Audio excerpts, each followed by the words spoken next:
بسم اللہ الرحمن الرحیم۔ اللہ تبارک و تعالی کے نام سے آغاز کرتے ہیں جو بے حد مہربان اور نہایت رحم فرمانے والا ہے۔ ہزاروں سال پہلے زمین بالکل سنسان اور ویران تھی، نہ کوئی انسان تھا، نہ بستیاں، نہ شہر اور نہ تہذیب۔ اس وقت زمین پر صرف جنات آباد تھے۔ وہ مختلف قبیلوں اور علاقوں میں رہتے تھے، لیکن ان کی زندگی امن والی نہیں تھی۔ ان کے درمیان مسلسل لڑائیاں، خون ریزی، ظلم و فساد عام تھا۔ زمین گویا ایک جنگ کا میدان بن چکی تھی۔ جب یہ حالات اللہ رب العزت کے حضور پیش ہوئے تو اللہ تعالیٰ نے فیصلہ فرمایا کہ زمین کو اس فساد سے پاک کیا جائے۔ اللہ تعالیٰ نے فرشتوں کو حکم دیا کہ وہ لشکروں کی صورت میں زمین پر اتریں۔ فرشتوں نے اللہ کے حکم کی تعمیل کرتے ہوئے جنات پر حملہ کیا۔ اس جنگ میں بے شمار جنات ہلاک ہوئے، باقی پہاڑوں، جنگلوں اور دور دراز جزیروں میں چھپ گئے۔ یہ پہلا موقع تھا جب زمین کو بڑے فساد سے نجات ملی۔ انہی جنات میں ایک نہایت عبادت گزار جن تھا جس کا نام عزازیل تھا۔ وہ باقی جنات کی طرح فتنہ و فساد میں شامل نہیں تھا، بلکہ دن رات عبادت کرتا، اللہ کی حمد و ثنا کرتا، نیک اعمال میں مشغول رہتا۔ جب فرشتے زمین پر آئے تو عزازیل نے ان کا ساتھ دیا۔ اس کی عبادت اور اخلاص کو دیکھ کر فرشتے بہت متاثر ہوئے اور اسے آسمانوں پر لے گئے۔ وقت کے ساتھ اس کا علم بڑھا، اس کا مرتبہ بلند ہوا، وہ فرشتوں کی مجلسوں میں شامل ہونے لگا، لیکن اسی دوران اس کے دل میں تکبر اور خواہش خلافت پیدا ہونے لگی۔ ایک دن اللہ تعالیٰ نے اعلان فرمایا، میں زمین میں اپنا خلیفہ بنانے والا ہوں۔ یہ اعلان سن کر فرشتوں نے عرض کیا، یا اللہ، کیا آپ ایسے کو خلیفہ بنائیں گے جو فساد اور خون ریزی کرے؟ اللہ تعالیٰ نے جواب دیا، میں وہ جانتا ہوں جو تم نہیں جانتے۔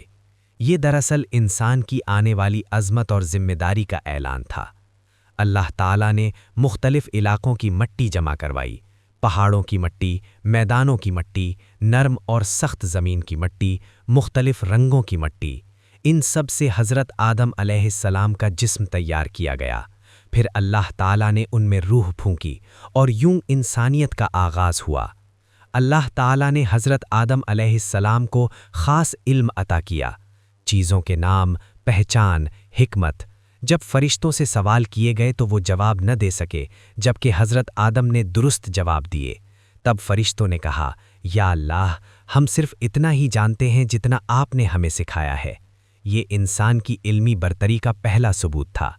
اللہ تعالیٰ نے حکم دیا، آدم کو سجدہ کرو۔ تمام فرشتے فوراً سجدے میں گر گئے، مگر عزازیل نے انکار کر دیا۔ اس نے تکبر سے کہا، میں آگ سے بنا ہوں اور یہ مٹی سے، میں بہتر ہوں۔ یہی تکبر اس کی تباہی کا سبب بنا۔ اللہ تعالیٰ نے اسے دھتکار دیا اور وہ ابلیس یعنی شیطان بن گیا۔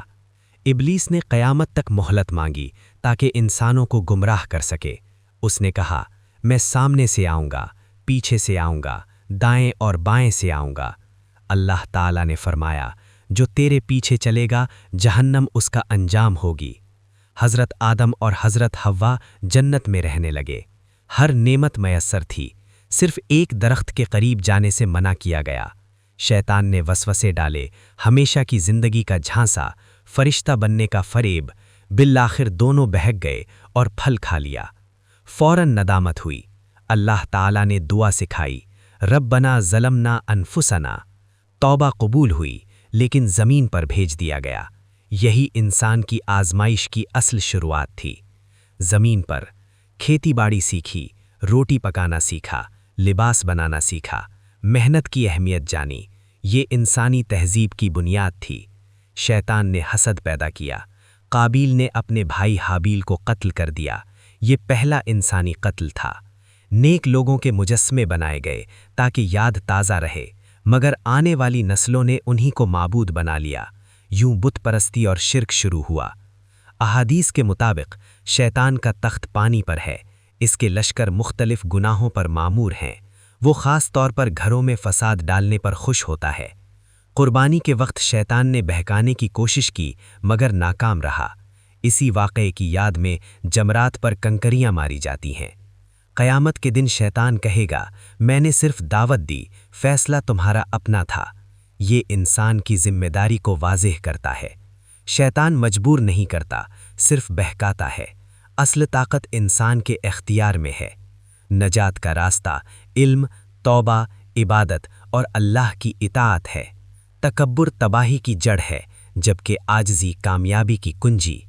اگر آپ کو یہ ویڈیو پسند آئی ہو تو چینل کو سبسکرائب کریں، ویڈیو کو لائک کریں اور دوسروں تک قرآن کے ان حسین پیغامات کو پہنچائیں۔